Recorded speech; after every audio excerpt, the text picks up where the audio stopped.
Gente, então, boa tarde, né? Todos bem-vindos ao seminário. Vamos começar aqui o seminário sobre mecanismo de defesa, ok? Eu vou pedir para o Regina ler para nós, fazendo favor. Leio. Uhum. Como defesas, entende-se a capacidade para resistir a ataques internos e externos.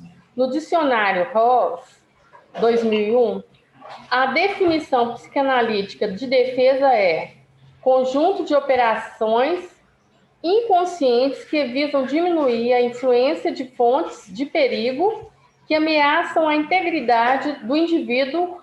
Como é que fala isso aqui, Sérgio? Howell? Howard, né? É isso, Uhum. isso.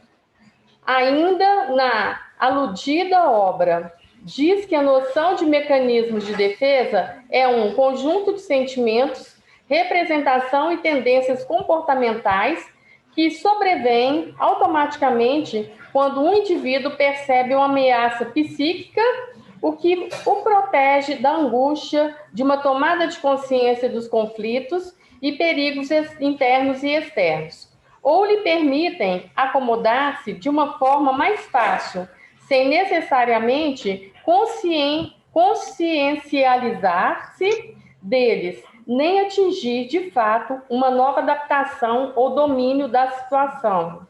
Então, vocês viram aí que, aí já no finalzinho do parágrafo, né? Rose fala assim, né? É um conjunto de sentimentos, repressões e tendências comportamentais que sobrevêm automaticamente quando o indivíduo percebe uma ameaça psíquica, o que o protege da angústia, de uma tomada de consciência dos conflitos e perigos internos e externos. Então, essa segunda parte do seminário, Mecanismos de Defesa, eu vou mostrar para vocês como a gente trabalha na prática, e até conosco mesmo, né? Quando a gente não está muito assim adoecido, a gente pode começar a nos cuidar e vermos assim o que nós podemos fazer por nós mesmos em determinadas circunstâncias, né? Exemplo, igual esse acidente. Só eu que dirijo, então eu tive que me conter, né, para poder dar conta de continuar a viagem, né? Não tinha ninguém assim próximo que a gente podia pedir socorro. Então, se eu deixo a dor emocional tomar conta da dor física e do susto, eu com certeza eu ficaria paralisado.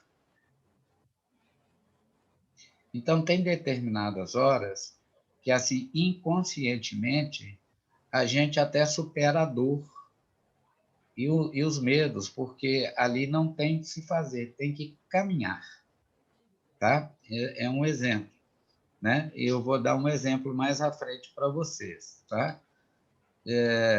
E aí, na nossa clínica, quando vocês começarem a trabalhar, vocês vão ver que a gente trabalha o tempo inteiro dentro da clínica, tirando as resistências dos mecanismos de defesa que vão acontecendo ao longo das análises, tá? É importante, o que é importante não é o tipo de defesa utilizada, mas a rigidez com que são usadas e o grau de distorção da realidade que provocam. Muitas vezes, principalmente com pessoas mais fragilizadas, mais adoecidas, elas criam, sem elas perceber, tanta resistência em percepção de ver o que está, a dimensão do que está acontecendo e a dimensão que ela está colocando no que está acontecendo. Então, tem hora, por isso que é muito perigoso a gente sair do trilho muito fácil, porque, às vezes, pode acontecer alguma demanda que depois não tem volta. Então, a gente tem que ficar muito assim atento aos nossos comportamentos. Os mecanismos de defesa servem para distorcer ou manusear a realidade, quando os recursos pessoais, competências e motivação são insuficientes para resolver conflitos internos ou ameaças externas ao bem-estar do sujeito. Então, na realidade, os mecanismos de defesa nada mais são do que autoproteção, mesmo que seja de uma forma distorcida. Mas é aquela circunstância que esse indivíduo arrumou para que ele possa se autodefender-se dele mesmo e até dos estímulos externos. Os mecanismos defensivos são atribuídos aos processos inconscientes, que são ativados automaticamente quando são percebidas ameaças dolorosas, para serem enfrentadas de outras formas, tá? Ou seja, a pessoa não dá conta. Então, o que ela cria? Ela pode criar aversão, ela pode criar um sentimento de mecanismo de defesa de aproximação e afastamento, de se ligar a outra pessoa como a única fonte de recurso, de salvaguardar a vida dela. Então, são pessoas dependentes, pessoas que passam a usar drogas, tá? Isso nós vamos ver aqui ao longo aqui do seminário. Todos os tipos de defesa adaptativas se utiliza de forma flexível. As defesas são patológicas quando resultam em respostas rígidas, tá? Ou seja, gente, nós temos defesas, mas elas não podem ser rígidas. Se elas se tornarem rígidas, aí sim elas se tornam patológicas, tá? Assim, o que define a patologia não é tanto o tipo de defesa utilizada, mas sim a rigidez e a frequência com que são utilizadas. Então, pessoas que têm uma ideologia de vida muito rígida, morais rígidas, que não, assim, mesmo mostrando os fatos para ela, elas não refazem os seus pensamentos, aí sim há algo errado nisso aí, tá? Elaine, lê para mim, fazendo favor. Lei. Defesas imaturas. Projeção, fantasia, comportamento, passivo-agressivo, dissociação e passagem ao ato. Bom, Defesas... Então, eu vou explicar uma por uma, tá? Tá. Então, aqui, ó, as defesas imaturas. A pessoa, tudo que é dela, ela projeta no outro. Um exemplo, as coisas dão errado para ela, então ela acha que é o outro que fez tudo dar errado para ela. Ela não consegue perceber que as coisas que ela faz trazem prejuízo para elas e para terceiros. Fantasias. Há pessoas que fantasiam muito sobre o outro, achando que o outro vai dar a ele, como é que eu vou dizer assim, e fazer tudo aquilo que ela almeja, não é? Então, isso aí se torna defesas fantasiosas e de introjeção, introjeta o outro e projeta no outro, assim, com todas as suas angústias e terceiriza a sua vida na mão de terceiros. Comportamento passivo-agressivo, se a pessoa realiza os caprichos dela, ela fica passiva, ela fica boazinha. Caso negue, se gera uma frustração, frustração gera ódio, ódio gera agressividade. A dissociação, ela acaba se perdendo e o ego dela perde a sintonia. Então, a gente chama de ego distônico. E passagem ao ato, ou seja, ela não para pensar, Quando ela está dissociada, que ela recebe o estímulo, ela parte para uma agressão tanto física ou verbal, tá ok? Leu, próximo. Parece que está todo mundo aí nessa primeira defesa. Mas não, Nossa! mas eles não podem ser rígidos, não se esqueçam disso, tá? Continua a leitura. Quando chega a ser rígido, né, Sérgio? Aí a gente passa por fletes, porque sempre põe culpa em tudo, Sim, de menos olhar sim, o que a própria pessoa faz. sim, sim. E Na realidade, tem até uma conhecida sua que é assim, não é? Misericórdia, 2 conhecidos, né? Mãe e filho. Sérgio, e na realidade, cada hora eu posso ter todos os tipos de Sim, defesa, na sim. realidade, né? Mas Para cada caso, né? Uhum. desde que não sejam rígidos, gente. Uhum. Vamos ver essa aqui, de passagem ao ato. Você está num local, chega uma pessoa e te agride, te dá um tapa na cara. Se você revidar ou se defender, isso não quer dizer que você seja patológica. Tá certo? Uhum. Você entra numa discussão e essa discussão vai só aumentando. E você pedindo para a pessoa, fulano, para com isso, fulano, para com isso. Aí o fulano te agride e você toma as decisões cabíveis, aí você não é o doido da questão. Ou seja, os seus mecanismos internos vão te proteger, não é? Vão te proteger, porque tem hora, gente, vocês sabem disso, que não tem como a gente fugir a uma contenda, por mais que a gente queira, não é? O outro lado aperta, sufoca a gente e parte para cima, mas chega uma hora também que a gente tem que reagir, não é?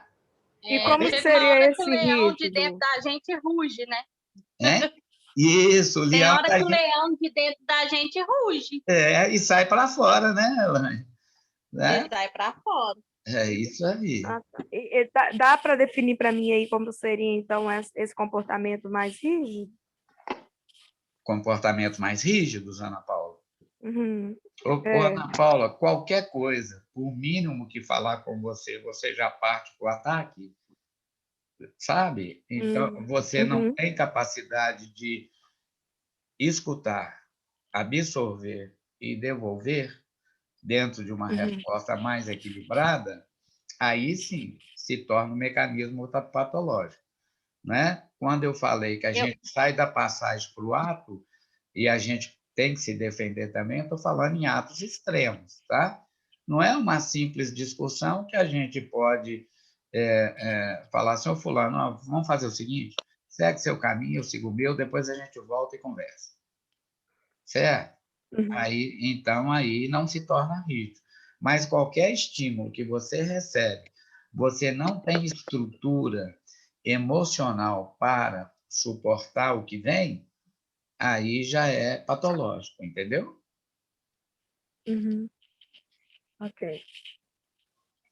Vamos lá, Elaine. Defesas intermediárias. Reclamamento, Não, deslocamento, recalcamento, deslocamento, formação reativa e intelectualização, né? Então, vamos lá, recalcamento. O recalcamento é um dos mecanismos, foi o primeiro mecanismo de defesa descoberto por Freud em 1894, tá? O que é o recalcamento? Vou falar um ato extremo assim como exemplo, tá?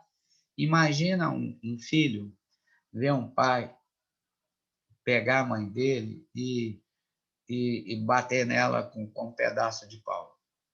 Aí ele sente aquela angústia, aquele medo de destruição, angústia ameaçadora de morte, da mãe poder morrer, e ele então, não podendo e não tendo coragem para, como é que fala?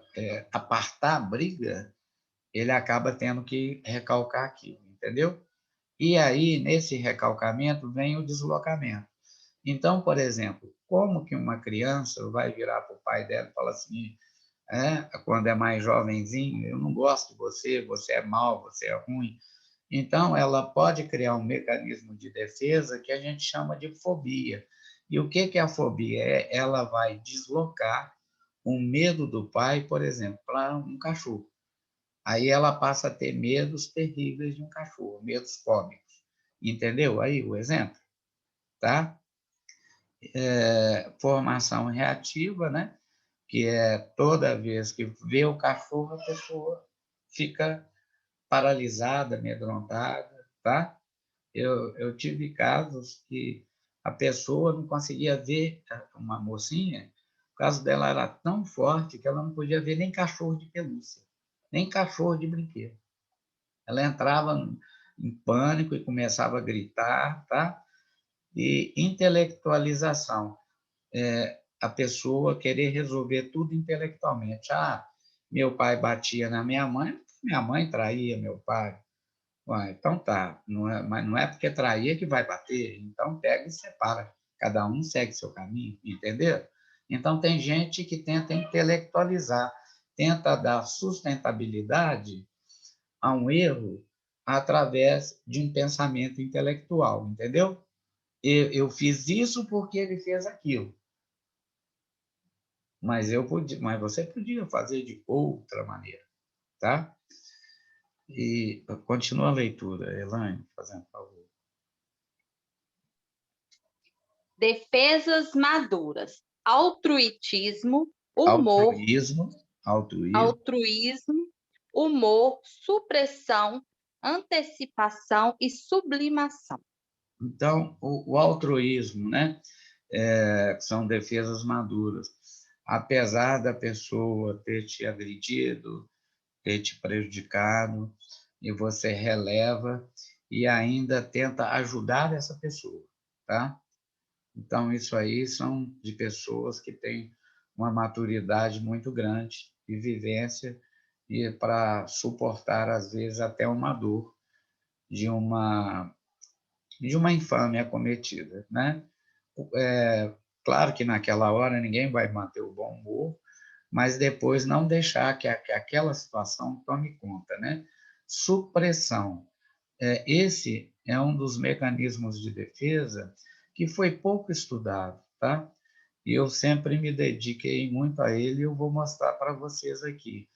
Através da supressão, a gente pode continuar gostando de uma pessoa que está passando por problemas ou nos traz problemas e a gente assim relevar aquele momento, como se a gente tirasse ela da nossa vida emocional e a visse como uma pessoa que precisa de apoio, mas ela já não nos faz mais sofrer. Entendeu? Entenderam a questão, gente? Ah, eu tenho isso, então. E tá vendo, Ana Paula? Isso chama maturidade. Eu tenho comprovado, né, Sé? Com certeza. Né? Antecipação é quando a gente percebe que a gente pode antecipar um problema, mesmo que seja desviando desse caminho, evitando a rota de colisão. E sublimação é quando a gente assim está cansado, está aborrecido, até querendo assim até devolver a injustiça feita, mas a gente acaba assim buscando uma fonte de prazer que seja na escrita, que seja na música, na pintura, no bordado, seja lá o que for, sabe? Então, aqueles crochês, como é que chama? É crochê mesmo, né? Crochê, tem um outro nome aí que eu esqueci. Escrever Ponto cruz.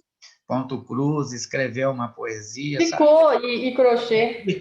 Tricô, isso. Então, por exemplo, o tricô, que é mais fácil, né? A pessoa enfia a agulha, dá aqueles nozinhos, a cada coisa que ele fala, que a pessoa faz aquilo, ela concentra tanto que a cabeça, assim, fica arejada, sabe?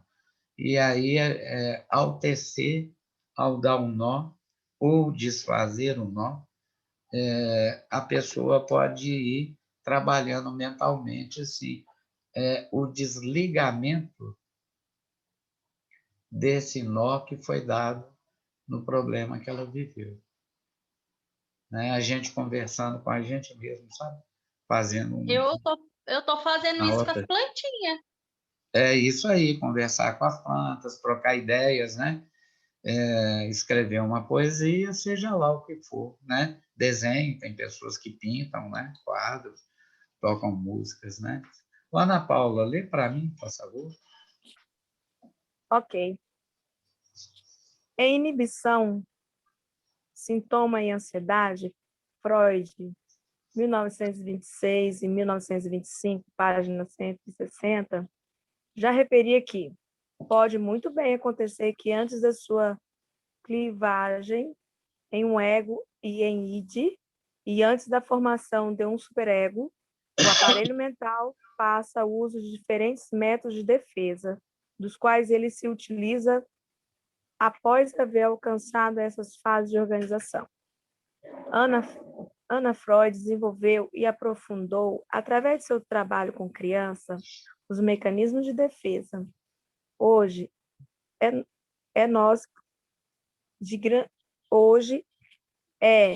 nos de grande utilidade a compreensão do desenvolvimento afetivo e cognitivo da criança, pois, mediante esse conhecimento, podemos nos aproximar muito mais do modo de funcionamento psíquico do adulto. Então, quando a gente tem nossos filhos, nossos sobrinhos, algum filho pequeno de amigos, a gente vê na criança como elas funcionam. Eu já dei esse exemplo, vou tornar a dá-lo aqui de novo. Por exemplo, uma criança entre 3 e 4 anos, vocês lembram ou vocês conseguem perceber que elas fazem certas brincadeiras e, mesmo sendo meninos, eles são mais assim dengosos, como se fosse uma menina, para obter vantagem, por exemplo, ganhar um chocolate,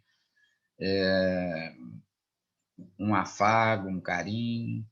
Então, quer dizer, eles vão criando dentro deles possibilidades de melhor conviver na sociedade através de bons tratos e através de brincadeiras, dos sorrisos, do saber pedir, que elas vão alcançar sucesso no objetivo que elas buscam, né? E quando elas são frustradas, elas caem no chão e entram em pirraça. Então, isso já são a formação de mecanismos de defesa que vão, assim, desenvolvendo nas crianças. Então, tem crianças que são mal-humoradas, pirracentas, caprichosas. Então, ali, a gente vê que a criança foi afetada na sua afetividade. A gente vê que são crianças que foram machucadas, tá?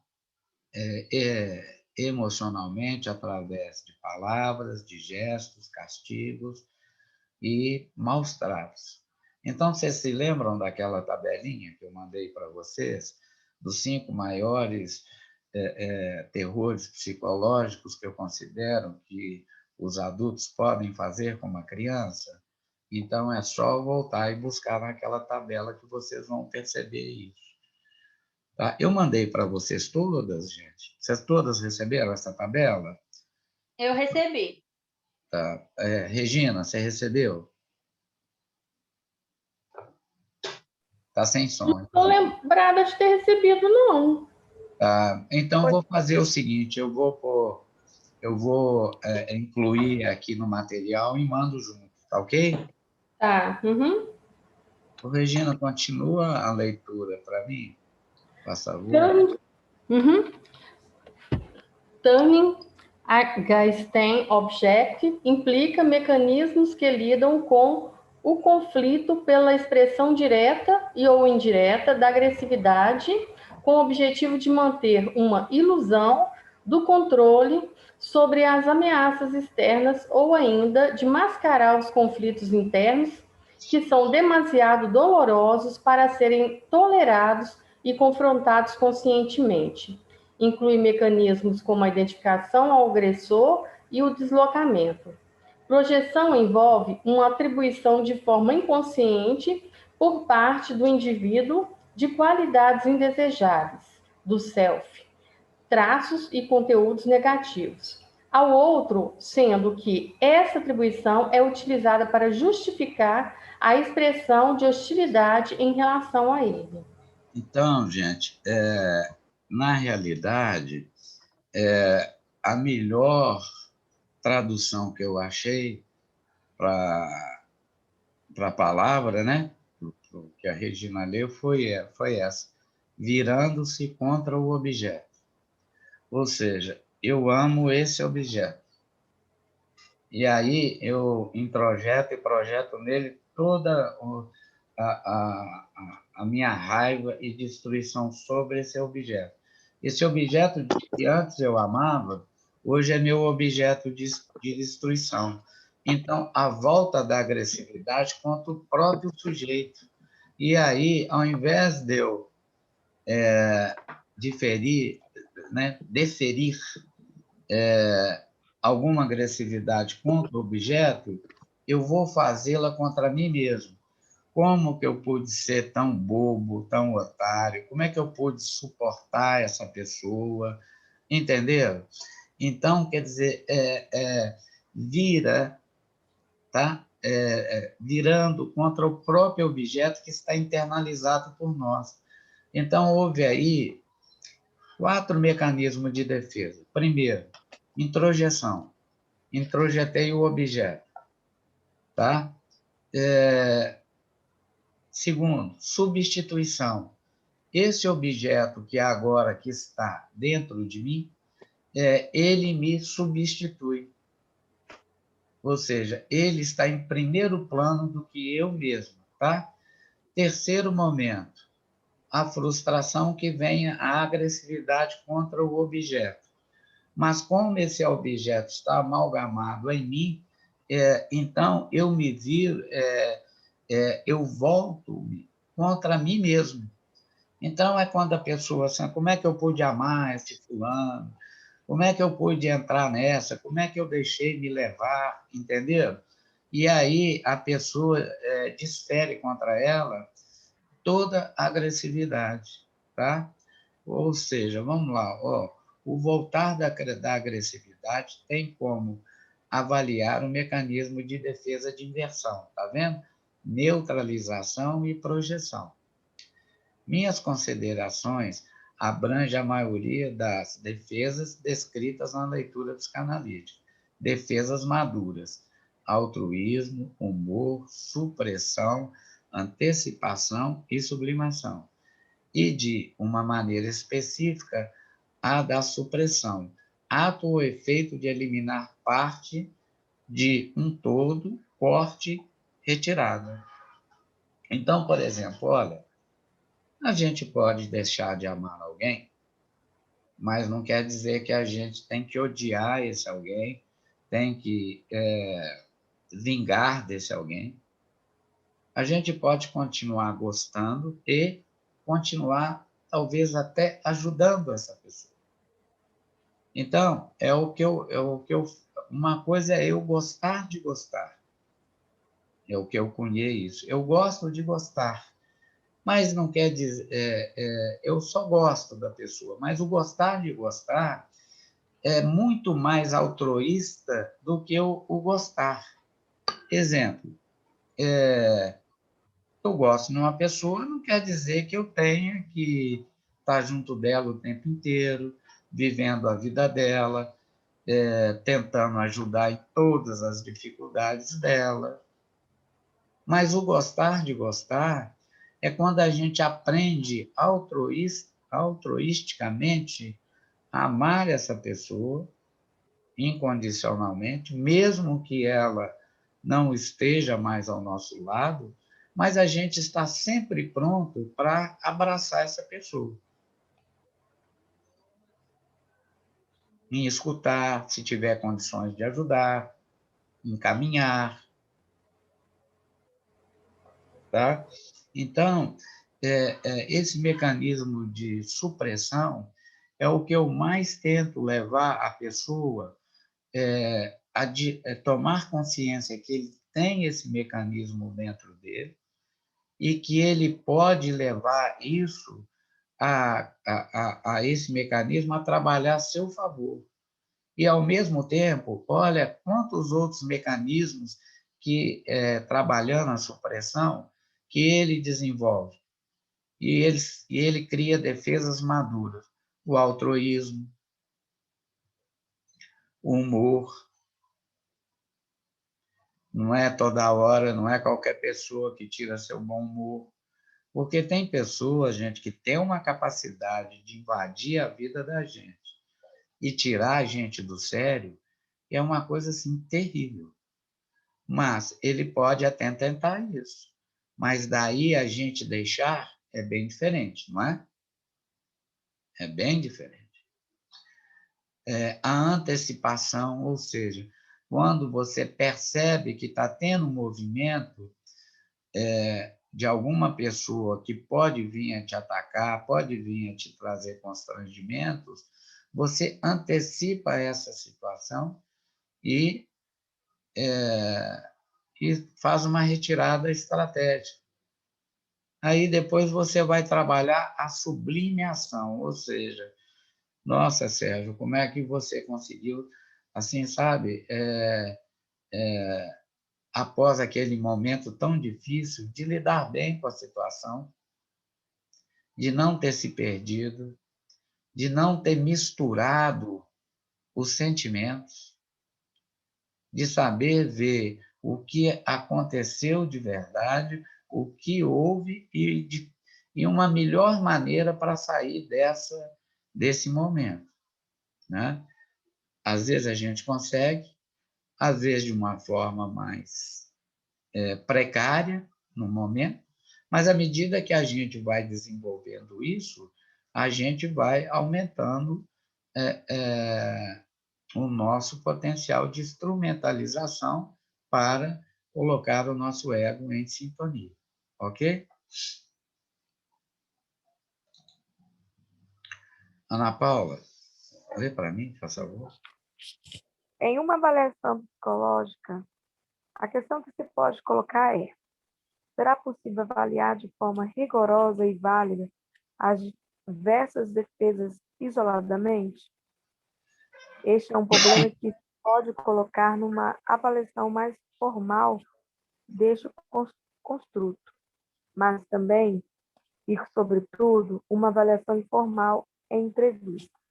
Será que é possível dizer, por exemplo, que uma dada pessoa utiliza a intelectualização e a formação reativa num dado contexto e, em outro, a negação e a racionalização? Tá vendo? Então, esse aí vai ser a pesquisa de vocês, tá? Vocês vão procurem aí artigos no Google, tá? Pesquisem aí também no YouTube alguns outros psicanalistas que falam sobre mecanismo de defesa, tá ok? Então, olha, é isso que eu estou trazendo para vocês, repetindo o que a Ana Paula leu. Em uma avaliação psicológica, a questão que se pode colocar é: será possível avaliar de forma rigorosa e válida as diversas defesas isoladamente? Então, um analisando chega com uma demanda de aproximação e afastamento. Exemplo: eu quero me separar. Não, eu não quero me separar. Eu quero comprar um carro, mas não sei se é de cor azul ou vermelha. Então, aí nós estamos falando de um mecanismo de defesa de aproximação e afastamento. Na realidade, nós temos que isolar. De que maneira?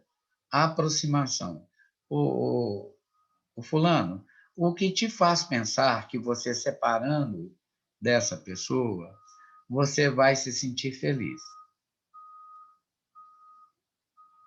E por que ao não querer mais separar, e você ficar em conflito, ora quero, ora não quero, será que as qualidades e os defeitos que você está vendo nessa pessoa que está ao teu lado, na realidade, você tem mais dificuldade em saber lidar com elas do que, na realidade, tanto as qualidades quanto os defeitos dela te deixa inseguro? Porque muitas vezes a gente está com uma pessoa e essa pessoa pode ter vários defeitos, mas, na realidade, o que nos deixa angustiados, querendo ficar ou ir, não é ela, são as nossas incapacidades de lidar com essas questões. Gente, eu estava vendo um filme, não sei se foi anteontem, eu escutei uma frase que eu nunca tinha visto uma, uma, uma explanação tão bem feita do amor. A frase é a seguinte: o amar, como é que é? O verdadeiro amor está em superar todos os problemas entre o casal. Ou seja, as pessoas têm problemas. Relacionamento geram problemas, internos e externos. É agora como esse casal vai sentar e superar esses problemas. O amar é isso. Porque eu vou ter problema,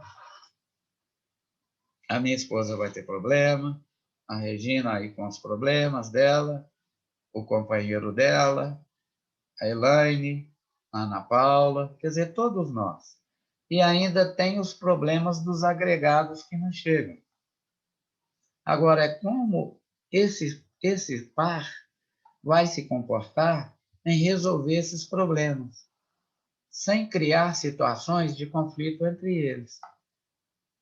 Imagina assim, um exemplo, um filho de um casal, um filho de um dos parceiros desse par, é problemático, e ele só traz problema para dentro do relacionamento dos dois.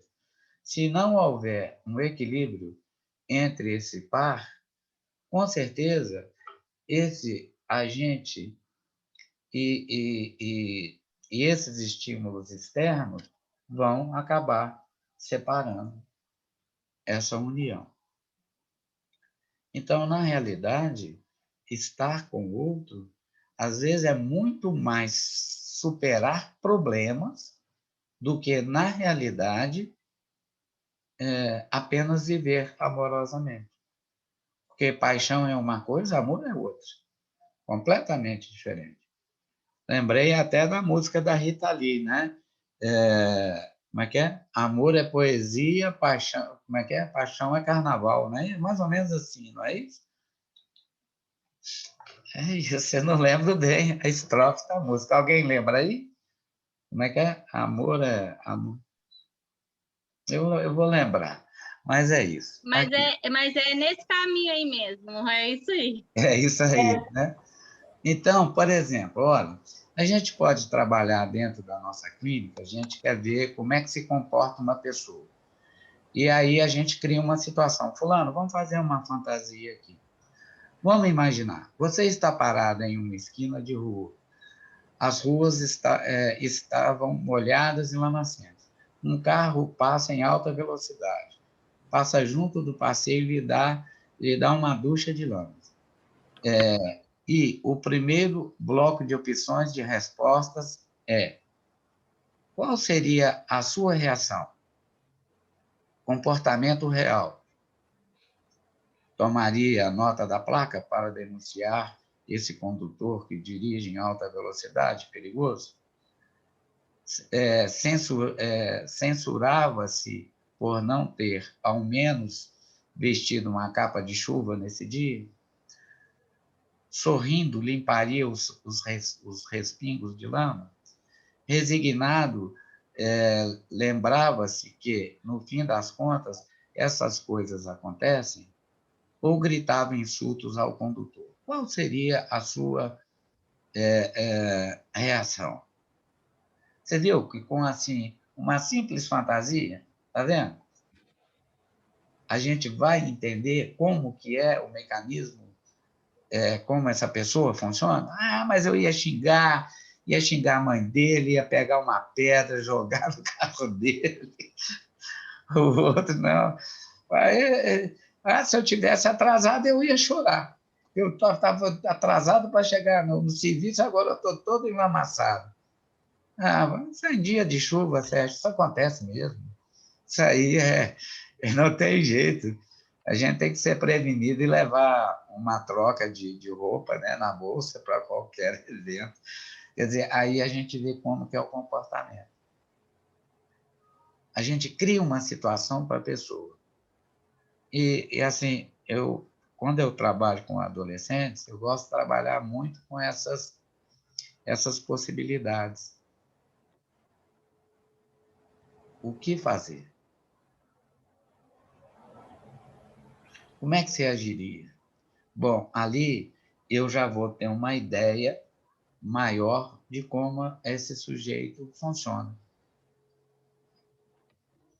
Porque aí eu lembro, meu pai me ensinou, homem que é homem não leva desaforo para casa, homem não chora, e por aí vai, né? Então a gente vê que os mecanismos de defesa de reação reativa é muito forte mesmo.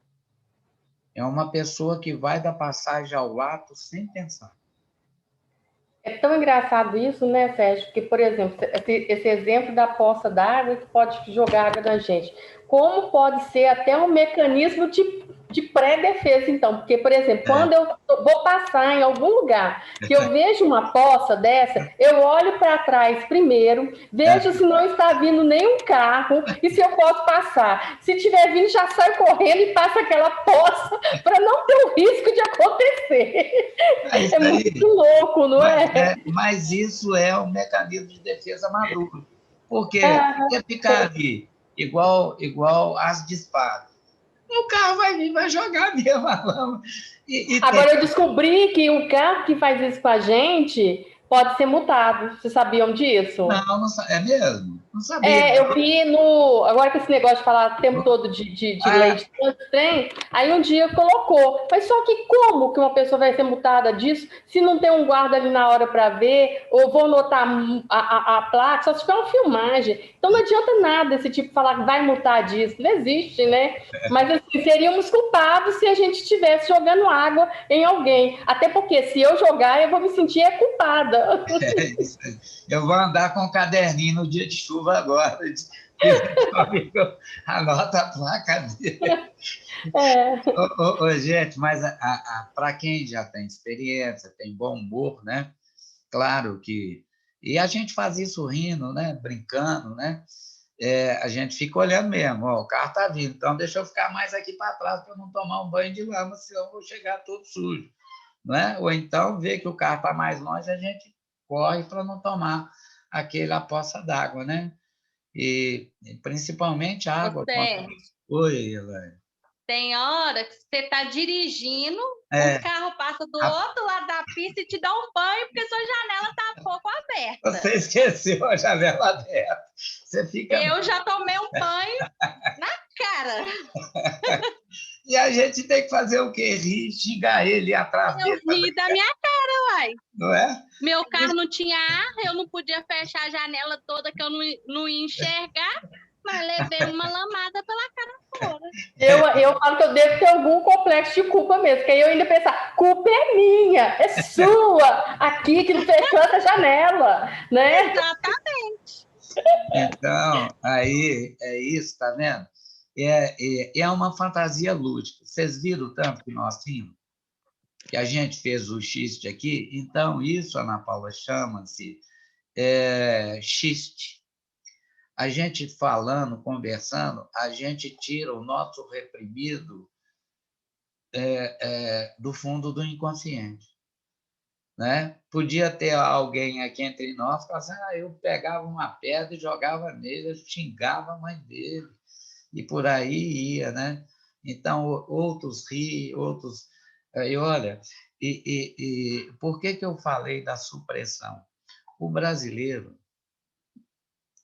é o único povo do mundo que tem como mecanismo de defesa para as suas agruras o deboche.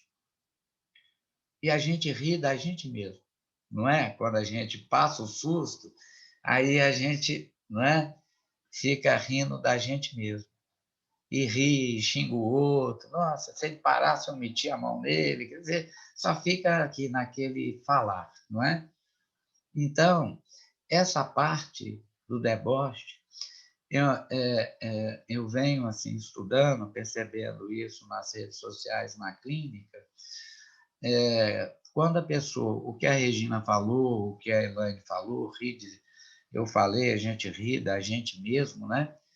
Isso é um mecanismo de defesa maduro. Por quê?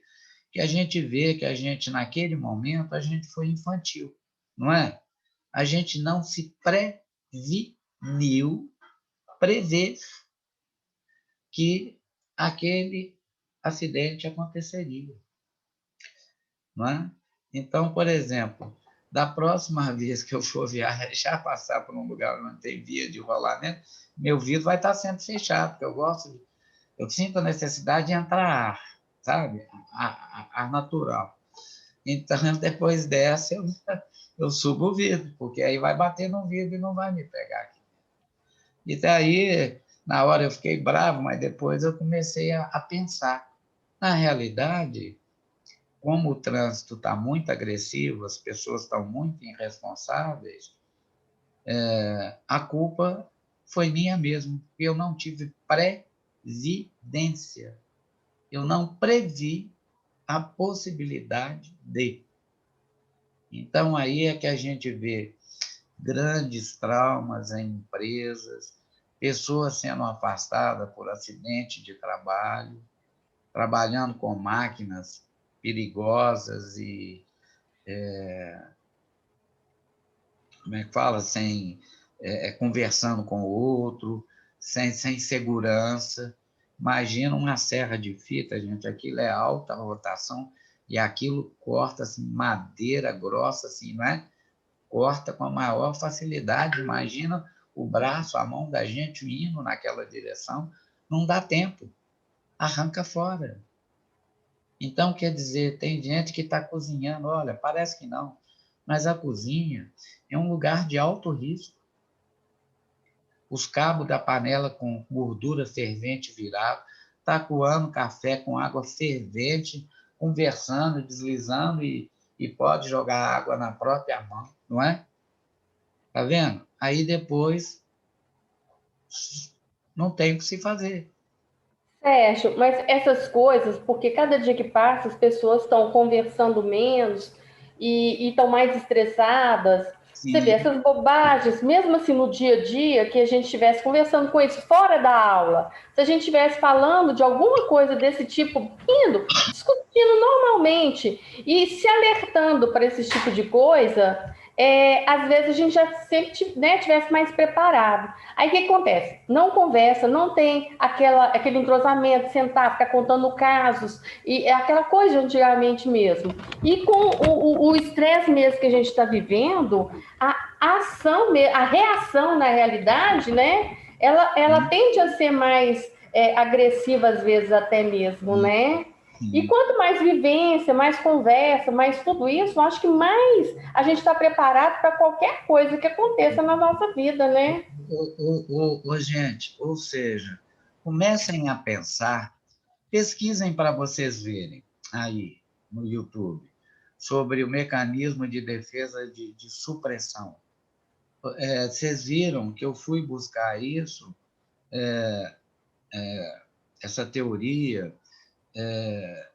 na Europa. Aqui no Brasil não tem, sabe? Se você perguntar para pessoas que se acham assim, os terapeutas, perguntem para quem vocês conhecem, seja psicólogo, seja psiquiatra, psicanalista, são raros os psicanalistas estudiosos, são os estudiosos mesmo, que já tiveram contato com esse mecanismo de defesa chamado de supressão. Isso é mais estudado na Inglaterra e na Escócia. E eu venho percebendo e desenvolvendo pesquisas em cima de redes sociais, lendo, me correspondendo com algumas pessoas assim, mais agressivas. Melhor lugar para se ver isso é o Twitter. O Twitter está assim, uma terra de ninguém. Se você fala de política, eles te agridem. Se você fala de futebol, eles te agridem. Se você solta uma frase de religião, eles te agridem. Então, as pessoas, igual você está falando, Regina, esse isolamento social que nós estamos tendo que viver está deixando cada vez mais as pessoas com mecanismos de defesa reativos. Elas vão dar Falta de empatia, né? Sim. Falta de empatia completa. Sim, e consigo mesmo, porque ela não consegue suprimir. Uhum. Entendeu? Olha, eu estou aqui no meu isolamento social, mas olha, quanta coisa que eu tenho aqui para curtir. Tenho meus filmes, tenho minhas aulas, tenho minhas escritas, tenho meus livros, tenho um bate-papo gostoso, fazer um cafezinho, levantar cedo, fazer um café, levar para o outro, sabe? Tentar se dar bem, tentar equalizar e não deixar que os sentimentos de tédio, vocês viram o post que eu mandei para vocês? A mesmice é que faz gerar em nós o sentimento de tédio. Então, eu até lembro da música do Chico, né? Todo dia ela faz tudo sempre igual. Me acorda às 6 horas da manhã e me beija com a boca de hortelã. Então, se isso for todo dia, todo ano, vira um tédio.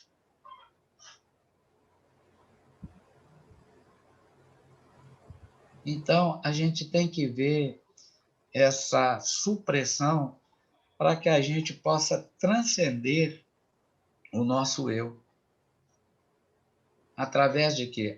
Eu estou aqui preso aqui dentro da minha casa, legal. O que eu tenho aqui que eu possa explorar? O que eu posso fazer junto com a minha companheira para que a gente possa ter dias de lazer, de aproveitamento, e não de reclamação. Mas as pessoas, aí a gente volta, gente, o que nós lemos lá atrás, que Elaine leu para nós. Ou seja, mecanismos de defesas imaturas, que cabe ao profissional perceber e mostrar para o analisando dela, as defesas intermediárias e com as defesas maduras, para que a gente possa fazer com que a pessoa traga, introjete e desperte dentro dela os pontos cardeais para que ela possa viver melhor. Você acha que o mau humor vai resolver? Você acha que eu chegar aqui, der um bico na televisão, quebrar ela, eu vou estar me dando prejuízo? Não vai mudar? A onda roxa está aí, o toque de recolher acabou, não tem o que se fazer.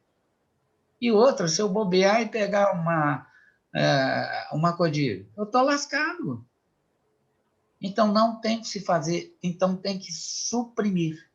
Ou seja, tirar parte dessa coisa que nos corrói, ver ela com outros olhos, falar assim, puxa vida, na idade que eu estou, com o momento difícil que nós estamos vivendo, eu estou muito bem de saúde.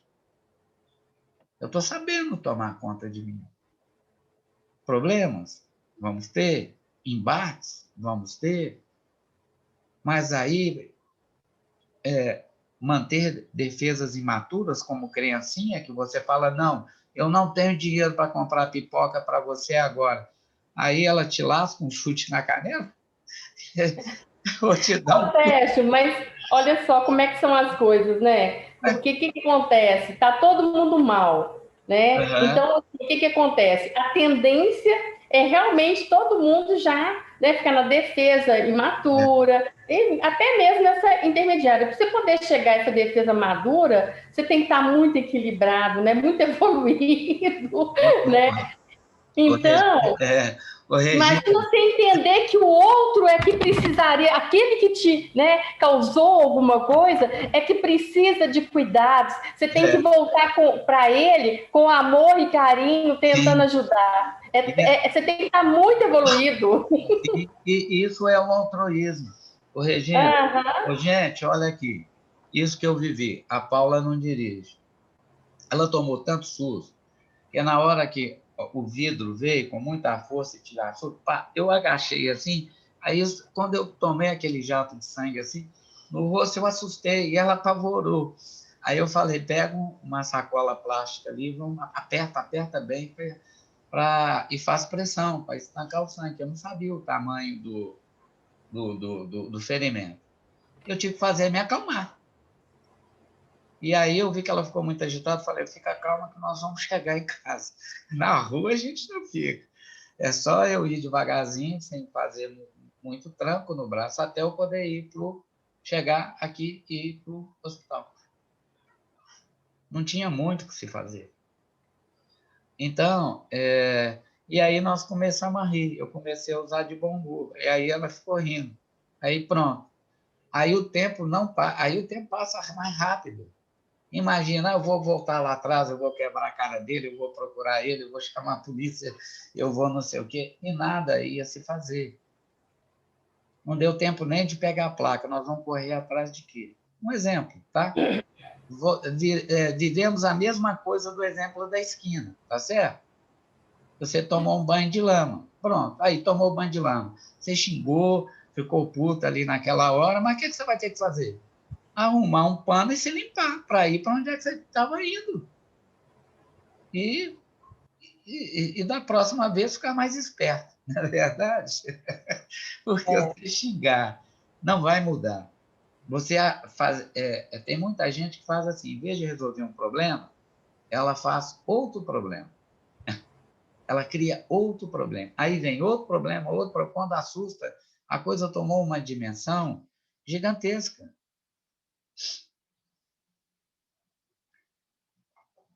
Elaine, beleza? Joia. Então tá bom. Ana Paula? Beleza. Então tá jóia. Então vamos continuar aqui. Esse aqui nós já lemos, né? Eu perdi aqui, não guardei. Tá. A situação, né? Do que eu levantei para vocês, tá? Agora Eu fui aqui... fechar a janela porque tá chuvão aqui agora. Aqui também está armando chuva. Então, aqui agora nós vamos ver propriamente cada um dos mecanismos de defesa, tá ok? Recalque, é o mecanismo de defesa mais antigo e o mais importante descrito por Freud, desde 1895. Eu falei a data errada, tá, gente? Eu coloquei 1900, tá? É 1800, tá? Ele permanece estreitamente ligado à noção de inconsciente e utiliza a parte principal das energias defensivas, eliminando do campo da consciência partes inteiras de nossa vida afetiva e relacionamento profundo, mas muito real. Exemplo, se uma pessoa está junto com uma outra, um exemplo, há um acidente violento, 2 carros batem de frente e uma pessoa vem a falecer, se a pessoa que estava do lado dela lembrar da cena, o trauma vai ficar tão grande que ela vai custar entrar num carro ou dirigir um carro, ok? Se ela não lembrar, se ela recalcou e ela não mais lembrar daquela cena, ou seja, dessa neurose traumática que ela passou, ela vai entrar num carro tranquilamente, vai viajar de novo e vai dirigir, tá? Ou seja, o recalque é a supressão total daquele trauma ali, ok? Isso acontece muito, isso nós vamos estudar mais à frente, que a gente faz neuroses traumáticas. Acidentes graves com carro, avião, moto, assalto acompanhado de morte, guerras, né? Esses tiroteios, bala perdida, né? Quer dizer, graças a Deus que a Covid acabou com isso tudo, né, gente? Só tem morte por Covid agora, né? Não existe mais nada no Brasil. Essa é uma santa Covid mesmo. Mecanismos originados a partir do recalque. Formação substitutiva. A representação do desejo inaceitável. Está vendo? Ou seja, eu vi minha mãe morrer do meu lado, porque eu bati o carro. É recalcado no inconsciente. Existe no plano do princípio do prazer uma falta que o ego vai procurar preencher. Ou seja, o amor da minha mãe. A minha mãe. Eu atendo um rapaz, acho que é 21 ou 22 anos, que estava o pai dele dirigindo, a mãe na frente, ele atrás, e começou uma discussão entre ele e o pai. E o pai perdeu o controle, o carro caiu no ribeirinho, a mãe morreu. O pai não teve nada e ele quebrou as duas pernas e as duas mãos. Gente, a dor que esse rapaz carrega, de um sentimento de culpa, entendeu? Ele não consegue mais lembrar nem da fisionomia da mãe dele. Viu o tamanho do recalque que ele carrega? E o pai dele nunca jogou isso assim, na cara dele, não, né? Que ele é culpado, nem nada, não, né? Uhum. Não, o pai dele ainda ampara ele, porque ele já Graças a Deus. anda, está tudo, mas assim, está bem desorientado, sabe? Uhum. Não para em emprego nenhum, usa álcool, sabe? Assim, está bem perdido mesmo. Mas o pai, ainda bem que o pai Mesmo com a questão do recalque, pode levar ele a ter desajustes, então. Sim, sim. Para salvaguardar a pessoa, para que ela não se mate, não cause mais nenhum dano a ele ou a terceiros, então aí vem os sintomas, que é a culpa acompanhada de busca de remissão dessa culpa através de drogas lícitas ou ilícitas, tá? Mas se ele não tivesse esse mecanismo de recalque, talvez ele teria ficado louco. Sim, sim. Uhum. Ou até tentado se matar, ou mais bobagem ainda, tá certo? Entendi. Então, por isso que ele busca a substituição, que nós vamos ver, tá? Ainda há pouco. Procura preencher em uma dupla operação sutil e compensatória. Por um lado, trazer uma satisfação de substituição, tá vendo? E por outro, arranjar-se para que essa representação consciente de substituição se encontre mesmo capaz de evocar o prazer proibido, tá?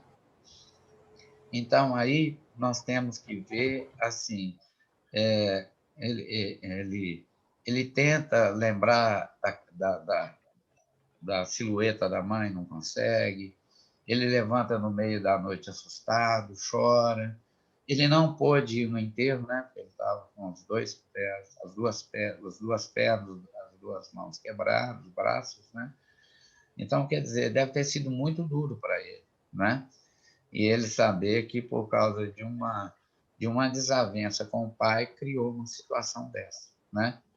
Que culminou com o falecimento da mãe dele. Isso tem muito tempo, Sérgio? Já tem 2 anos. Ele passou quase um ano no hospital, né? Ele chegou em análise, foi setembro do ano passado. E quando é assim, você tem uma previsão de quanto tempo leva para ele poder ficar bem, melhor? Não. As neuroses traumáticas são as neuroses mais difíceis de tratamento. Uhum. Tá? Porque houve morte, teve perdas afetivas, sentimentos de culpa fortíssimos, de participação direta naquele acidente, tá? As pessoas ficam altamente descontroladas, tá? Que não é fácil, né, gente? Imagina você dirigindo, obrigando, o carro capota, cai no rio, e a pessoa que você mais ama, você vê ela morta ali. Não é fácil, né? Não é fácil. Formação de compromisso. Utilizado sob uma forma em que o recalque não poderá ser reconhecido, não por substituição, mas por deformação. De que maneira? Ele só vai eximir a culpa dele é quando ele acha que está aliviando a culpa dele, se entregando à bebida, se entregando ao ócio. É uma forma de punição, tá? De expiação, ok? Elaine, tranquilo aí a explicação? Tranquilo? Ana Paula, até agora, beleza? Beleza. Esse processo é um compromisso entre o desejo inconscientes proibidos e as exigências dos proibidores. Ou seja, a sociedade acaba, né? Ah, você é que matou sua mãe, você é que fez isso, sabe essas coisas assim? E ainda assim, a sociedade ainda aponta o dedo assim, massacra mais o indivíduo, não é verdade?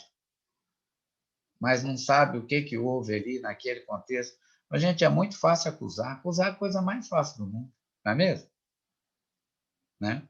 Só quem vive a situação que sabe o que causou aquilo, né? Aquilo, né, Elaine? Com certeza, não é? A gente não sabe em si, e até para o pai, eu fico imaginando assim, não consegui entrar nesse tema com ele ainda, mas até para o pai ficar abraçando ele, abrigando ele, cuidando dele, será que não há também um sentimento de culpa dentro do pai? Com certeza, porque o pai pode pensar que ele podia ter evitado Não é mesmo? Ô, gente, você está a no briga. volante, dirigindo numa estrada, você vai ficar brincando? Uai, isso é falta de consciência do motorista, né, não? Então, começa uma briga, imediatamente você vê um acostamento e para e resolve. Mas não é ficar acelerando, acelerando, acelerando, fazendo loucura e brigando. Ué. O que você acha que vai acontecer?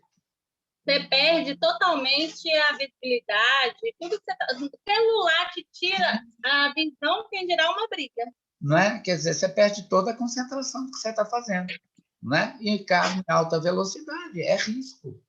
É uma máquina, gente. Uma máquina potente, potente e violenta, não é mesmo? E proibidos, o que encontramos nos sonhos, muitas pessoas sonham, exemplo de sonho, é assim, uma pessoa é execrada publicamente por outro, um exemplo. Aí, à noite, ela sonha que ela estava numa fila de banco, um bandido entrou e o guarda do banco, o bandido entra no banco para assaltar e o guarda de banco mata o bandido. Isso aí é o quê? É uma realização de desejo num sonho. Ou seja, aquela pessoa que, durante a atividade de vigília, te maltratou, te execrou, você não pode falar nada por causa do momento, você teve que segurar aquilo e absorver aquilo naquele determinado momento, então aí você estava com aquele ódio até quase de matar aquela pessoa, mas você, aí o superego equilibrado, não, isso não é, Sérgio, isso não é coisa para matar, e se você matar, vai te trazer isso, isso. Será que você vai ter consciência de carregar a morte dessa pessoa e mais as cobranças que a sociedade vai te exigir? A gente tem que pensar muito, não tem? A gente tem que pensar demais, gente. Demais. A gente tem que conter. E o mestre Freud falou: o único instrumento que nós temos para conter os nossos impulsos são os pensamentos. Pô, gente, vontade de matar eu já tive, todos nós já tivemos. Mas daí matar é outra coisa, não é verdade? Então, o sonho é uma realização de desejo. Nesse exemplo que eu dei para vocês, tá ok? Em realizações artísticas, como fazer uma estátua, pintar um quadro, sei lá o quê, né? Em certas escolhas, em certas escolhas no quadro da vida social, ou seja, procurar algo que você possa fazer, não é? Tem pessoas que gostam de lutar artes marciais, porque ali no tatame ela joga toda a carga negativa fora.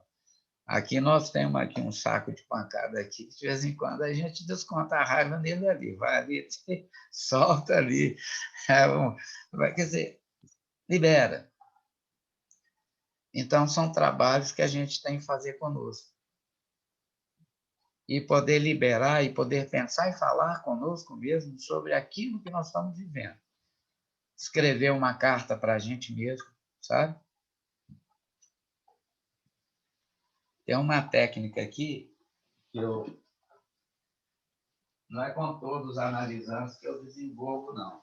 Mas com alguns, quando eles tomam mais consciência, eu desenvolvo o que chama caixa preta, tá vendo? Então, a caixa preta, a gente faz alguns trabalhos com Marcinha, Argila, ou até escritas, né? E aí, a caixa preta é como se fosse o piloto do avião, que é o sujeito que eu estou trabalhando ele, e eu o controlador de voo. Então, tudo que ele fizer lá fora, ele vai levar a caixa e vai colocar aqui dentro, tá certo? Quando chegar, ele vier com a caixa na próxima sessão, ele vai tirar o que ele fez, o trabalho que eu pedi para que ele escrevesse, modelasse, e aí nós vamos falar dele. É como se ele estivesse abrindo a caixa preta dele. E isso é o consultório. Então, quando eu passo por algumas situações muito difíceis, e às vezes naquele momento eu me perdi, eu tenho a minha caixa preta. Ou seja, eu vou trabalhar aquilo e vou jogar aqui. E, posteriormente, eu vou avaliar, abrir a caixa preta e ver aonde é que eu tenho que me modificar. Então, uma autoanálise da gente mesmo, né? Isso. Do nosso problema. Isso. Então, um piloto de avião, ele está o tempo inteiro em contato com o controlador de voo. Ou seja, tudo que ele estiver vivenciando dentro da cabine, ele está colocando aqui. Entenderam a técnica aí, mais ou menos? Porque a gente cansa. Nós temos os nossos compromissos financeiros, nós temos os nossos compromissos de responsabilidade, amorosos, as nossas frustrações do dia a dia, na verdade. Imagina se a gente não tiver técnicas e nem procurar uma terapia para que possa nos aliviar. É uma sugestão que eu dou para vocês aí. Pensem aí na caixa preta de vocês, tá? Mas não é outra coisa, tem que ficar bem escondido. Ninguém pode saber, não. Por isso que chama caixa preta, né? É seu, é seu. Gente, tem coisa que é particular, que é da gente, que a gente não divide, é só nosso. Claro, aí vai dividir em uma sala de terapia, tá ok? De análise. Formação de sintomas. Lê para mim, Regina, fazendo um favor. Formação de sintomas. O sintoma constitui o resultado do fracasso do recalcamento. É uma forma patológica de adaptação ao recalque e de substituição de sua descarga. Resulta dos 3 mecanismos precedentes: formação reativa, formação substitutiva e formação de compromisso.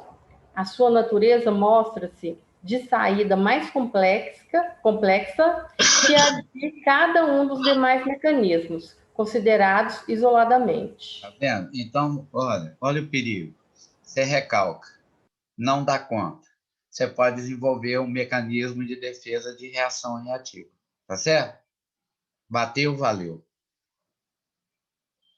Substitutiva.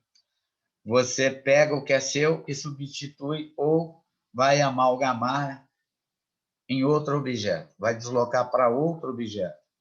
Pode aparecer sintomas como fobias. Ok? Formação de compromisso. Sabe a obra de Fausto, né? A obra de Goethe, Fausto, né? Ele faz um compromisso com o demônio, tá certo? Então, tem pessoas que fazem um compromisso, metaforicamente falando, com seus próprios demônios, ou seja, com seus pecados capitais. E tem pessoas que acham lindo sair gritando, sair expondo sua vida, se comprometendo e comprometendo a terceiros. Ou seja, ele fez um compromisso que atacar, se expor, expor o outro, é o melhor mecanismo de defesa que ele acha que existe. Pelo menos lá dentro ele pensa assim, pelo menos eu vinguei, pelo menos eu expus. Tá, que ganhos ele vai ter com isso? É o que a gente chama de ganhos secundários. Então, ou seja, os demônios internos dele já tomaram conta dele. Ou seja, ele é tomado pelo inquilino do imaginário, tá? E essas pessoas acham que é assim, é maravilhoso ser ignorante, machão, tá? Oi, Regina, ia falar alguma coisa? Não cheguei a falar, não. É porque eu só estou pensando aqui, porque ultimamente a gente está vendo demais, né, a defesa das pessoas, principalmente com essa exposição toda na mídia, que, por exemplo, até casal que se separa, vai lá e conta as coisas mais íntimas que não tem nem nada a ver, que não faz diferença nenhuma, Sim. né? Assim, para a gente não faria, que se expõe todo mundo, expõe a esposa, expõe o marido, expõe os filhos, expõe todo mundo. A troco de quê? De uma vingança Uhum. besta. Não tem outra palavra para isso, não é verdade? Não tem. Não é? Então, quer dizer assim, são pessoas que não pensam no futuro, não é? Aí alguma pessoa pode virar para ela e falar assim, ei, você falou tão mal assim do seu companheiro, da sua conversa, por que você conviveu tanto tempo do lado dele se ele foi tão ordinário assim? Ou seja, então você é mais ordinária do que ele? Então você gosta disso? Então são pessoas que têm as defesas imaturas. São verdadeiras crianças de 50, 60, 70, 80 anos, sei lá quantos anos. Então, parece que isso é normal hoje em dia, tá todo mundo com uma imaturidade terrível. Com defesas Né? imaturas, né, Regina? Uhum. Elaine, lê para mim, por favor.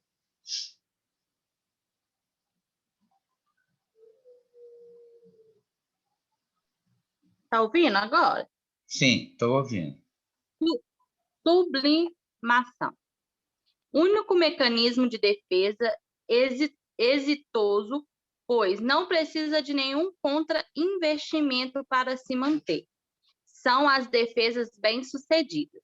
É praticamente a unificação das energias instintivas e defensivas. Ou seja, sabe assim, quando uma pessoa desacata, você tá, naquele momento você está num bom estado de espírito, você fala assim, eu vou orar por você, eu vou rezar. Sabe? O que você está precisando é de muita oração. Você está precisando de ter fé, ter Deus no teu coração. Porque tem pessoas que estão tão possuídas pelos demônios internos dela, ou seja, pelos mecanismos de defesas imaturos, pela incapacidade de lidar com situações de dificuldades. Gente, chorar a gente pode, desabafar a gente pode, procurar ajuda se for necessário, é importante, mas daí sair praguejando, maldizendo tudo, não, não. Uma boa técnica, sabe? É de manhã cedo, chovendo ou não, abrir a janela, agradecer a Deus, né, por tudo que está à tua volta, pela condição de vida que com toda dificuldade, mas nós estamos tendo uma vida bem melhor que muita gente, não é verdade? Então, ser altruísta, saber, gente, o grande segredo não é cada dia ganhar, ganhar, ganhar, é saber manter o que tem. Isso é uma estratégia importante. O que adianta eu ter 1000 lápis, mas se eu não cuido de nenhum deles? Na verdade, as pessoas olham mais para o consumismo do que valorizar os que elas já têm. Não é? Então, a gente, em primeiro lugar, para ter mais, primeiro a gente tem que cuidar do que tem, não é verdade? E depois se perguntar se precisa de mais ou não. Exato. As perguntas que eu faço. Quanto te custa viver e quanto custa para você viver? Olha para vocês verem. Tem pessoas que pagam um preço muito alto para poder viver e não precisa disso. E se endivida e agonia e quer mais isso, e quer mais aquilo, e quer mais aquilo outro, e às vezes coisas que ele não vai nem usar, mas vai estar pagando um preço caro pela satisfação de possuir. Ô Sérgio, aí pode entrar essa questão, eu não sei por que também que as pessoas hoje em dia têm tanta necessidade de terem tantos amigos. Que, assim, amigos que não são Sim, amigos, mas não, assim, ter essa necessidade de falar que tem 100 milhões de amigos, que isso, todo mundo é amigo, mas no fundo a gente sabe que, né, não é, não é? ninguém quase é amigo, né? Então, assim, entraria nessa questão toda que a gente está conversando aqui hoje também? Seria Sim, uma forma de defesa sim, também? é um mecanismo de defesa. Eu sou querido, eu sou amado. Ah, Gente, é a indústria do olha para mim. Olha, eu tenho 20 mil seguidores no Instagram, 200 no Facebook, 200 mil no Facebook. Mas não quer, você entendeu? Tem gente que paga para ter cliques. uhum. Foi. É um ego muito fragilizado. Porque eu sei que aqueles cliques são comprados, não são ganhados por simpatia. E todo o trabalho de simpatia, de envolvimento, de altruísmo leva tempo, demanda esforço. Então, não se engane, não se preocupe. Ter 65 mil seguidores não significa que são 65 mil seguidores, tá ok? Pode ter sido cliques comprados, não é? Tá? Uhum. E isso são mecanismos de defesa, não é? Quem acabou de ler aí foi. Lê para mim, Elaine, fazendo favor. Continuar. Vários mecanismos podem ser usados juntos à sublimação, como a repressão e a inversão de certos objetivos em seu oposto. Exemplo. Os impulsos. Só um minuto. Exemplo, é o que a Regina está fazendo tricô. Ou aí se errou, você está com raiva, você não consegue.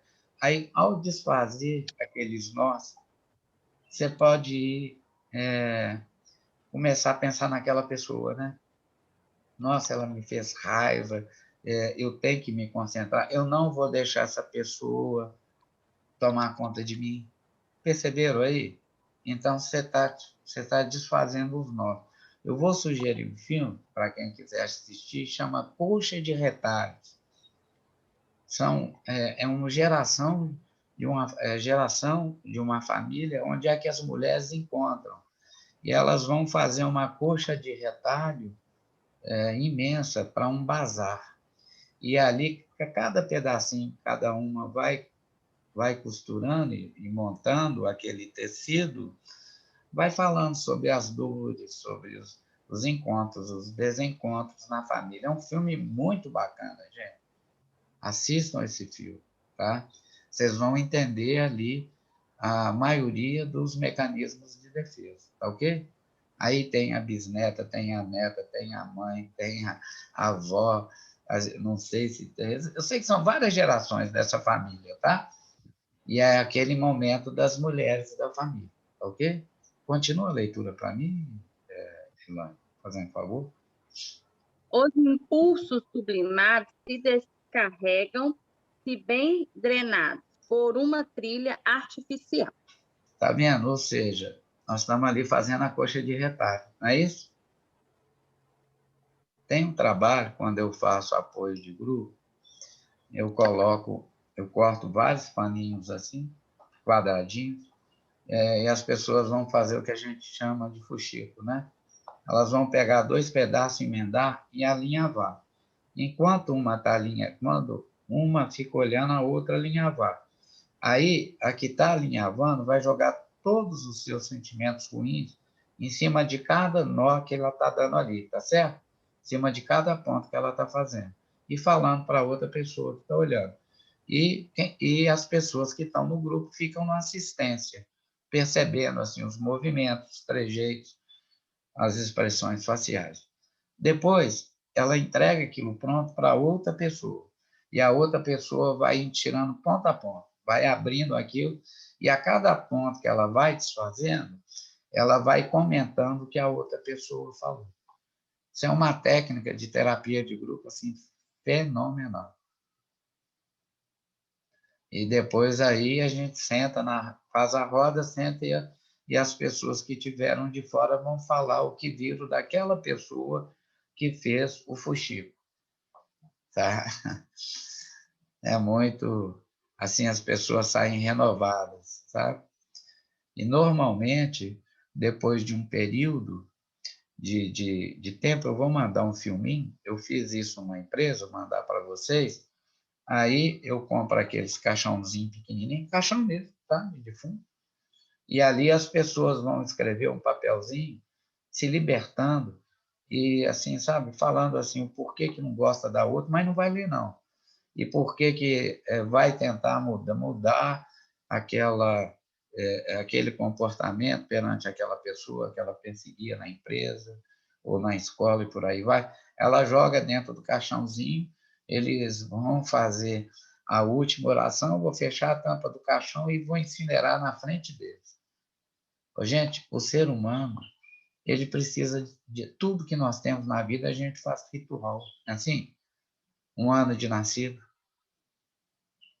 um ano de namoro, um ano de casamento, um ano de emprego. A gente está sempre fazendo rituais. Na hora de morrer também, na hora de apagar as nossas mágoas, de dissolver as nossas mágoas. Então, a gente simboliza e a gente sente um alívio muito grande por dentro. Ou seja, nós temos várias técnicas, como a caixa preta, como o fuxico, tá? O enterro dos sentimentos ruins. Regina, lê para mim, fazendo favor. Fator comum está em que, sob a influência do ego, a finalidade ou objeto se transforma sem bloquear a descarga adequada. Exemplo, atividades artísticas, culturais e existenciais.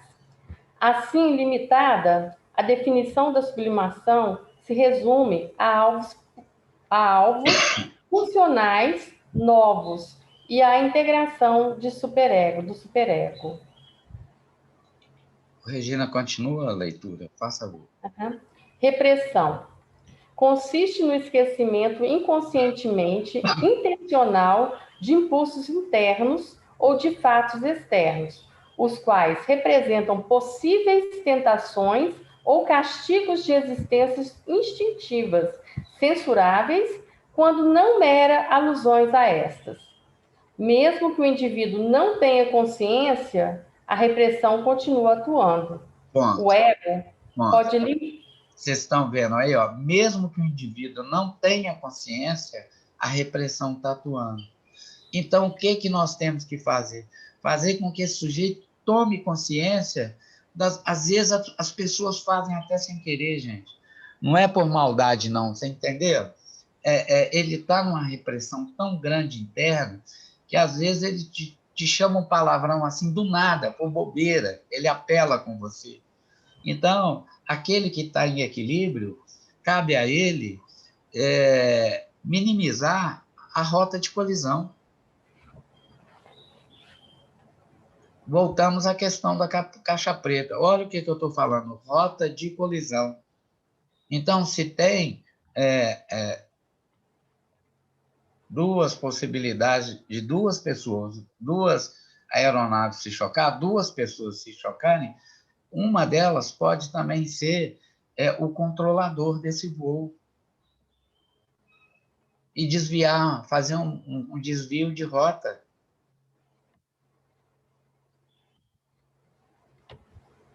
Me lembro uma vez que eu estava analisando um homem, e ele era muito assim, muito ignorante, muito machão mesmo, e falava, né? Uma vez até a esposa dele veio com ele desmereceu ela, assim, severamente, no consultório, aquela confusão toda, escutando aquilo. Um dia ele chegou falando grosso, não sei o quê, e eu sabia que ele tocava violão muito bem. Não sei o que ele falou de muita raiva, porque eu não afino mesmo, ele usou a palavra, eu não afino mesmo, não dou mole para ela. Eu virei para ele assim, eu falei, ô fulano, como é que a gente faz para poder arrancar boas notas e criar uma bela música no violão? Qual que é o primeiro passo que a pessoa tem que fazer? Ele falou, afinar. Pois é. Então, muitas vezes afinar é muito melhor do que ser machão. Se agir com a ignorância com o instrumento, com o violão, você só vai arrancar notas estrombofónicas.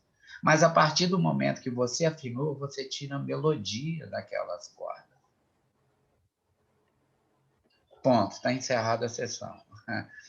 Na outra sessão, ele voltou bem mudado na questão do pensamento e não afinar para a esposa. Gente, o que é afinar, hein? Você afinou para o outro. Claro, eu afinei sim, eu toquei tantas notas musicais tão belas que o outro não me agrediu. Aí é uma questão de colocação, é uma questão hermenêutica. Essa é a paradigmática. Então você desarma o outro. Você é um covarde, você isso. Não, tudo bem, não tem problema não. Afinei sim. Mas você viu como é que a pessoa saiu, ela veio querendo agressão? Você viu como é que ela saiu com outra atitude comigo? É bom saber afinar, não é? A gente arranca notas belíssimas do outro. Mas se o meu mecanismo de defesa fosse reativo, eu quebro a cara. Ninguém faz isso comigo, não. Eu não levo desaforo. Está vendo aí a questão dos mecanismos de defesa? Bem usados e mal usados? Então, ou seja, nós temos que nos conhecer. A gente é como se fosse um aparelho. Mas só que tem que a gente não vem com manual de instrução, não é verdade? Ou seja, nós temos que crescer, aprender, nos aperfeiçoar e nos entender como nós funcionamos. E muitas vezes aí a gente precisa de um terceiro, de um psicanalista para nos ajudar a nos conhecer. Ok? Ana Paula, lê para mim, fazendo favor. O que se reprime continua a existir no inconsciente. Desenvolve derivados. Nunca uma repressão se realiza de uma vez por todas, mas sim existe gastos permanentes de energia que a mantém do mesmo modo que o material reprimido está sempre tentando encontrar uma saída.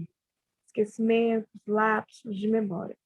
Gente, vocês já viram que odiar o outro é a mesma coisa de amalgamar o outro dentro de nós e que nós vamos desgastar muita energia odiando o outro e o outro não vai estar nem aí para a gente? E a gente vai chorar, vai gritar, vai bater a cabeça na parede, vai espremer as mãos, vai se auto-machucar? Para quê? E parece que com isso você dá mais força para o outro, porque Sim, ele acha assim, estou conseguindo afetar. sim, é isso, não é? E aí quando o outro passa e dá um sorrisinho, pronto. É o suficiente para você partir da passagem a um lado, não é? Ele está debochando de mim, ele ri da minha cara e por aí vai. A gente, aqui é a minha gatinha aqui, pedindo carinho aqui. Ela fica aqui do meu lado, aqui, assistindo a aula aqui. Então, olha lá, formação reativa. É a substituição de um impulso, ideia ou representação pelo seu oposto. Por exemplo, a solicitude pode ser uma formação reativa contra representações violentas ou agressivas. Aí vocês viram que a gente pode pegar uma formação reativa e trabalhar ela para se tornar uma reação reativa de forma solícita, muda o ângulo e muda a sua visão sobre a questão e sobre o mundo. Então, quando ele me trouxe a questão que eu não afino para minha mulher, mas foi na hora, pá, oi, eu sei que você toca violão. Então, para a gente tirar umas boas notas musicais do violão, ele tem que estar o quê? Afinado. Pois é. Se você souber afinar o seu relacionamento, você vai tirar a mel daquela mulher. Agora, se você tratar ela massacrando, pisando, você vai tirar vinagre, você vai tirar fel. Oi, quem gosta de ser machucado? Ninguém, ué. Ninguém. A resposta é imediata. Não é verdade? Compensação. Processo psíquico que o indivíduo se compensa por alguma deficiência, pela imagem que tem de si próprio, por meio de um outro aspecto que o caracterize, que ele, então, possa a considerar como um trunfo. Sujeito muito magro e alto, desengonçado, que se torna um jogador de basquete. Um exemplo. Né? Muitos anões, quando têm vocação, passam a praticar o esporte de hipismo, não é isso? Jockey, né? É jockey club, não é isso? Aqueles que correm com cavalos, né? Tem que ser pequenos, magrinhos, tem que ser uma certa altura, não é verdade? Anulação. Processo psíquico que o indivíduo busca anular magicamente um ato ou um pensamento censurado e gerador de culpa. Processo de penitência religiosa. Então, esse aqui é um dos mecanismos de defesa que leva o ser humano ao maior amargor da tua vida, ficar fazendo penitências. Ele vai sempre estar confirmando dentro dele que ele é o pecador. E todo pecador tem que passar por uma penitência e autoflagelação. Né? Então, tem certas homilias que, no final, a pessoa bate assim no peito, minha culpa é minha máxima culpa, né? Cordeiro do mundo, tirai o pecado de nós. Ele já veio, ele já tirou. Então, você não tem que fazer o ritual de bater no seu peito e se sentir culpado mais uma vez. Não está claro nas Escrituras que Deus entregou o próprio Filho dele à morte para retirar o pecado do mundo? Jesus foi o Cordeiro que veio tirar o pecado. Agora, a nossa arrogância, os nossos pecados capitais, a nossa vaidade, é que, mesmo nesse ponto de autoflagelo, tá? A gente é tão arrogante que a gente acha que a gente é mais poderoso e mais como é que nós temos que carregar o pecado do mundo. Que pecado é esse? Se a gente der conta das nossas deficiências e trabalhar de uma melhor forma nossas culpas, a gente tem que dar graças a Deus de ter uma vida melhor, tá? Regressão. Processo psíquico de recuo do ego, fugindo de situações conflitivas atuais para um estágio anterior. Então, tem pessoas que regridem. Tem pessoas adultas tão caprichosas que elas agem como uma criancinha. Cospe na cara do outro, dá tapa no outro, chuta a canela do outro. Igual um menininho de 3 aninhos que fez pirraça pelo picolé. Né? Um modo de expressão mais simples, mais infantil. A infantilização, o filho mais velho que adota atos infantis após o nascimento de um irmão. Tem meninos assim de 9 anos, aí nasce um outro irmãozinho, ele volta a falar igual bebezinho. Você vê adultos falando, usando tudo no diminutivo. é bonitinho, é pequenininho, é lindinho. Então, isso são formas agressivas. E, terminando aqui hoje, né? Defesas do processo primário, deslocamento. A apresentação incômoda de uma porção proibida e separada de seu afeto, que é passada para outra representação, menos incômoda, mas ligada à primeira por um elemento associativo. Esse mecanismo não tem compromisso com a lógica. Então, não temos como falar assim, o fulano usa droga porque ele carrega em si um sentimento de culpa. Então, esse tipo de mecanismo de defesa, ele não tem lógica como os outros, tá ok? Então, para deixar aqui um trabalho para vocês, vocês pesquisarem junto com aquilo que eu já pedi a vocês sobre o mecanismo esse último mecanismo, tá, gente? De deslocamento, tá ok? Joia. Vamos lá para as considerações. Vou começar com a Elaine hoje. Elaine, vamos lá. Sérgio, tudo que você falou aí hoje, né, das pessoas, do que as reações, né? Eu acho assim, a gente tem um pouquinho de cada.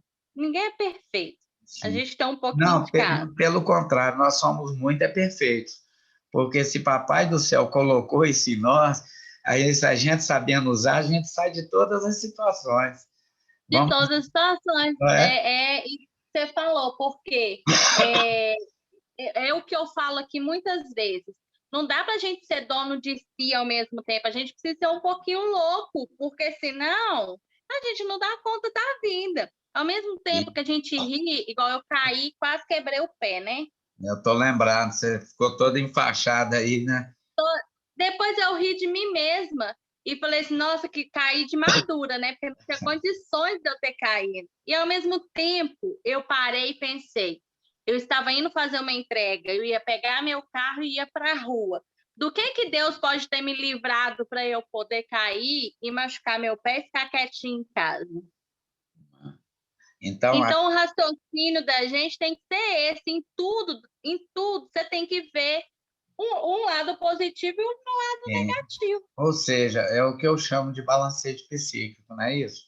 Então, o tempo inteiro nós temos que estar com esse balancete funcionando. A gente não pode ter nem superávit e nem déficit. A balança tem que estar próxima a zero. Assim, você bota um pacote de feijão aqui, você tem que pôr de 1 quilo, você tem que pôr um peso aqui de 1 quilo para que mostre que tem realmente 1 quilo. Não é assim? Então, exatamente. Então, também a gente é assim.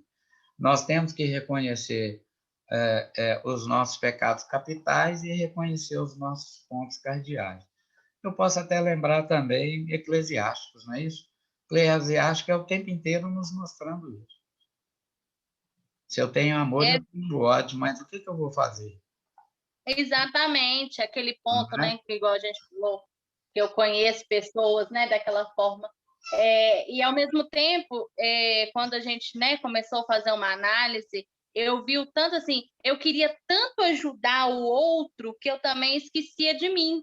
Isso também é muito ruim. Você tem que ter esse ponto bom, nossa, que menina boa, né, quer ajudar todo mundo. Mas às vezes a gente esquece de ajudar nós mesmos e ver até que ponto a gente está autorizado a ir. E o que está por trás disso, né?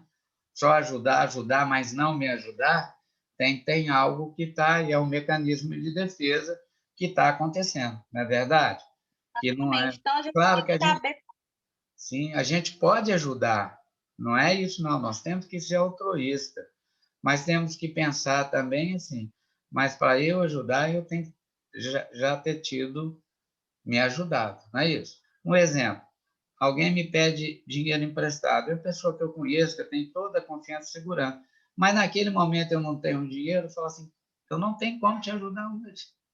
não é? Exatamente. Não é ir lá fazer uma dívida para ajudar a Para pessoa. ajudar o outro, não é isso, não é? Ok? Ana Exatamente. Paula? Ok, E aí, é isso moça? aí. Fala aí. Eu O estava, sotaque de quando vocês é bacana, eu gosto do sotaque do pessoal daí de cima. Então, o que acontece? Eu estava aqui dando uma olhada quando falou sobre será que é possível, né, sobre a avaliação ali de quando a gente faz essa mistura de defesas, né, pelo que eu entendi. Eu estava olhando para mim mesma, né, quando meu menino veio a falecer, a gente nunca espera a perda, né? Na verdade, a gente nunca prevê essa situação, né? Então, todo momento tinha aquela sensação assim, já já vou para casa, já já vai dar tudo certo. E você olhando como é que se fala? A fragilidade ali no a saúde, né, não ter Sim, seus meios de recurso e tal, tudo aquilo, e você ali buscando de qualquer jeito uma solução, você entra ali, começa a parar de olhar aquela situação como um desespero, e de repente você começa a buscar meios para trazer a solução diante daquilo tudo, sim. né? O que eu posso fazer para ajudar? E aí começa aquela correria toda, vai atrás de médico, você para de sentir aquela angústia toda que você estava sentindo naquele momento, e ao mesmo tempo você está buscando encontrar a paz atrás da solução, Isso. né? Então, assim, eu acredito que se nós não tivéssemos, eu me apaixonei pelo aquele filme que nós assistimos, né? Eu até tive um pouquinho de dificuldade de escrever sobre ele, porque eu fiquei apaixonada por causa do Anjo da Minha Mesa, Sim, do modo que ela venceu é muito bonito aquele filme, né, gente? Muito bonito. né? Então, assim, se a gente não tiver um pouquinho de passividade, e ao mesmo tempo aquele pouquinho, peraí, né? Ou aquele olhar assim, vamos, isso é comigo mesmo? Tá falando sério, né? E É, é, né? Então, assim, fica muito difícil a gente suportar até mesmo a as perca, aflições que a própria vida traz para sim. nós, né? E o que você viveu, a perca de um filho, que não é nada fácil, né? De superação, né, Ana Paula?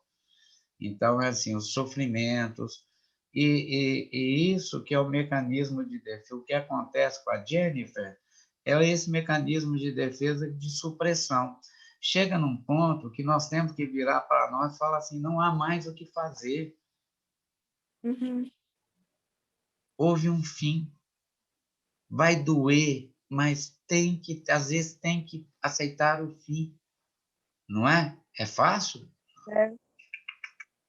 Não é nada fácil. Ô, gente, vamos pensar assim, um desmanche de relacionamento a gente já sofre pra caramba quando a gente gosta, não é verdade?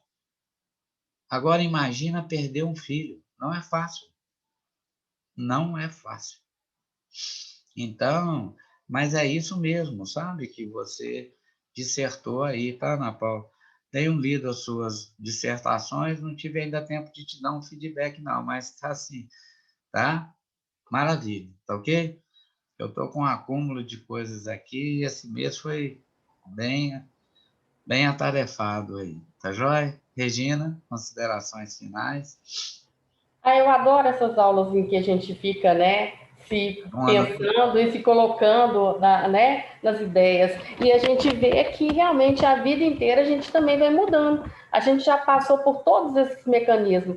E assim, porque também a gente não tem algum trauma assim, que a gente saiba, de repente está vivendo todo dia, a gente é traumatizado de uma certa forma que vai criar uma defesa ali, né, naquela hora. Mas eu adorei, porque o tempo todo eu fiquei me colocando, né, e analisando as defesas e as minhas Mas, atitudes do dia a dia. Mas fazendo legal que reflexões, a Ana falou do filme, e ele encaixa aqui hoje, assim, e tudo, perfeitamente, né? tudo. Muito legal.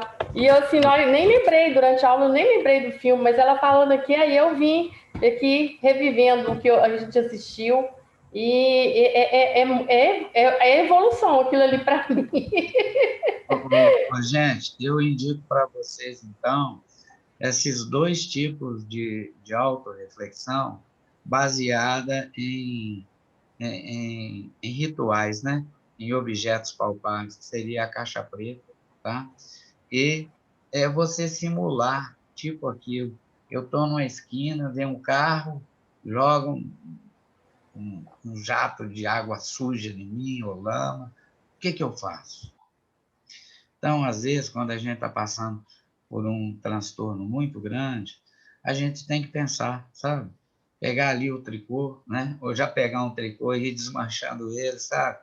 Né? Mais uma vez, eu indico, assista o filme Coxa de Retalhos, tá? Tem um outro filme também muito bacana sobre isso, que chama As Horas, tá? São esses dois filmes que eu sugiro aí, que vocês vejam e façam essa interlocução entre o seminário de hoje, tá ok? Entre os filmes que vocês já viram, entre os outros seminários, tá joia? Ou Sérgio, antes de você fechar aí, só o mecanismo de defesa e aquele último que nós vimos, como é que chama? Mecanismo de reconciliação?